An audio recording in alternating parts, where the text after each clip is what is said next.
Follow through simply means you continue to follow all the fundamentals of marksmanship after your weapon fires.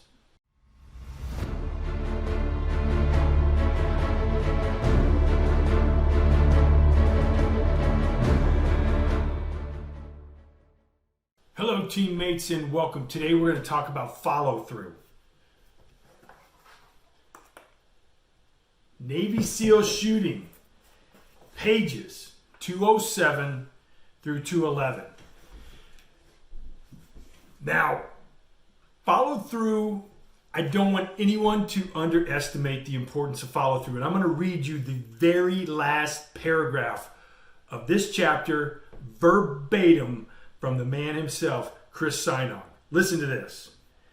Practicing these combat fundamentals with every shot you take is the only way to master the art of shooting. And just like anything in life, if you don't follow through, your previous work is wasted. Follow through cannot be underestimated. Let's dig in. So 8 things to keep in mind. 1, calling your shot isn't for snipers and big competition champions, right? Calling the shot simply means I take a mental photograph right before the shot breaks. So think of the bang as the flash on your camera, and think of the round exiting your barrel as the shutter going off. And you are seeing exactly where that shot goes. As soon as the shot breaks, stop pressing the trigger. That's number 2. Number 3, stay relaxed. And don't react to the sound of the gun, the anticipation of the gunshot, or the movement of the gun. And when I say stay relaxed, that doesn't mean you forget everything. Like we've gone back and said, applying all the fundamentals. Not everything goes out the window. We're just focusing on follow through. Follow through is this tiered, boom, boom, boom, boom. Everything stacks upon itself. Now we've gotten to this point where we can talk about follow through, right? So when I say stay relaxed, it's not, okay, let me stay relaxed and then now the gun's just doing whatever it wants, right? No. You still have your proper grip, you still have your sight alignment, you still have your sight refinement, you're still focusing on the spot on your front sight, okay? You're not anticipating the shot breaks. That's what I mean by staying relaxed. And that's number 3. Number 4, maintain your shooting platform. This includes your head. Really, this is your MPA, your natural point of aim, everything. Maintain it. Goes off. Number 5, maintain that proper grip. We already talked about that when I say relax. Stay relaxed and do not react to the sound. That includes maintaining that proper grip. Number 6, as the gun is recoiling, only let out the trigger enough until it resets, until you hear or feel the sear reset. And number 7, if you're letting that out till the sear resets, then you want to prep the trigger to get ready for a follow-up shot, which means taking out any slack. I'm going to show you this close up with my hand, that even when recoil happens, there might be a little bit of slack that you have to pull back on and pre-prep that trigger for a follow-up shot. Number 8, reacquire sight picture and sight alignment after the muzzle settles. So after that muzzle settles, you reacquire your sight picture and your sight alignment, your sight refinement, and see if you need to deliver some more customer service. You know you have proper follow through if you can in daylight see your muzzle flash, or you can see your front sight post pop up out of the valley of your rear sight and then come back down and settle. If you can see that, you've got great follow through. Well done, teammate. All right, team. So one thing on page 208, Chris has this broken down with some different illustrations, but I'm going to try to show it to you with my gun. My gun is empty. Verify here. Okay. One thing I really love about my Smith & Wesson M&P 45 is if you look at this little notch here, once the shot breaks, it will not allow this to go further back, which is super awesome.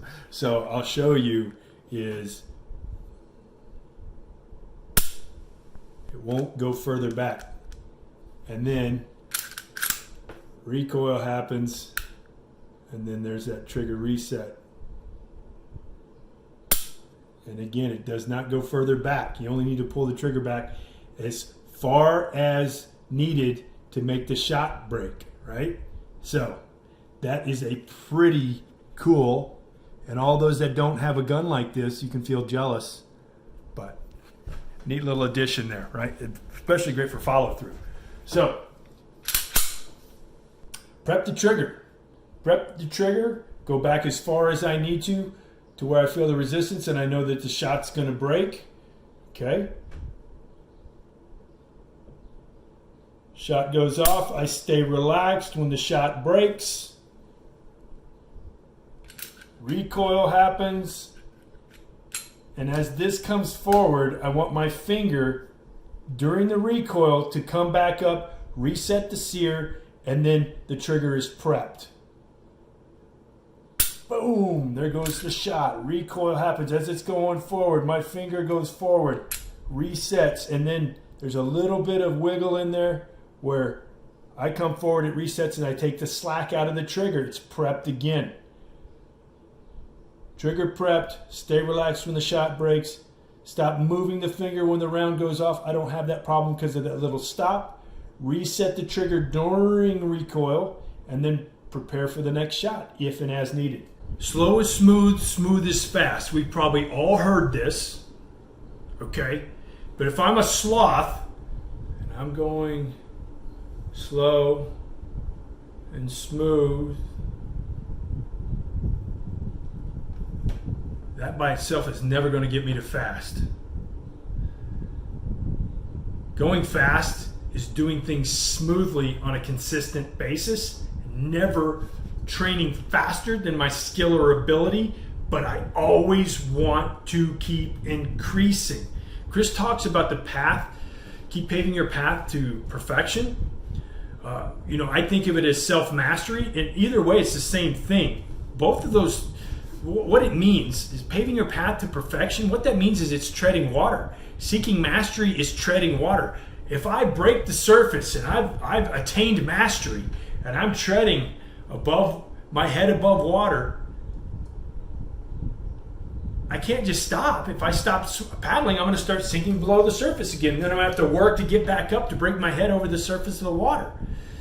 Mastery, perfection, all those things, it takes continued effort to maintain that level. So, speed doesn't just come from doing things faster. It comes from doing things smoothly and consistently, and then as your skill set grows, starting to build that up, build that up, build that up. One thing Chris said in his book earlier was if you want to shoot multiple targets in a faster tempo, what you do is you find out what tempo you can shoot those at accurately and get that down, and then start speeding up the tempo in your mind. So if I'm going boom, boom, boom, boom, boom, boom, boom, boom, boom, boom, that's one way to dial up your speed.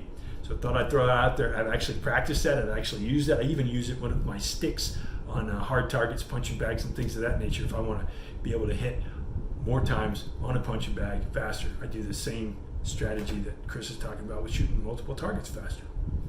Hey teammates, not to be outdone by Hutch with a goofy look freeze frame, thought I'd share this picture with you and say I hope you've enjoyed this lesson on follow through. Keep paving your path to perfection. Cheers.